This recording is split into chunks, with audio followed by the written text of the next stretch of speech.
अनुगोल जिला दुर्गापुर गाँव में एक अजब मामला सामना को आसी। पशु प्रति मनिषर भल पाइबा केते गभीर ताहार एक ज्वलंत उदाहरण देखा मिली। एठारे एक बुला कुकुरर मृत्यु पर 6 खंड काठरे कोकेई बंधा जाइथिला। कदली गछ आउ फूल दे सजेई कोकेई मृत कुकुर को शुआई गाँ श्मशान को नहीं गाँ लोके तार अंतिम संस्कार करथिले। सूचना अनुसार गाँव में एक बुला कुकुर थिला जहाको समस्ते चंदू बोली डाकुथिले। चंदू गाँव प्राय समस्तंकर प्रिय थिला। डाकी देले दौड़ी आसुथला पाखकू आउ गाँव जहा सहित हेउना ताहा सहित घसी होई गेल हेउथला। हेले कोनोसी कारण बसतः कुकुरटीर मृत्यु होइथिला, जेउथिपाई गाँ लोके दुखरे भांगी पड़िथिले।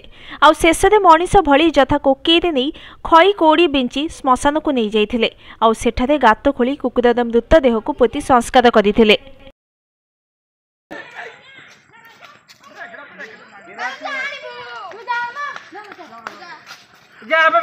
एरा दुईटा माड़ होती जाबे मुका दिबिनी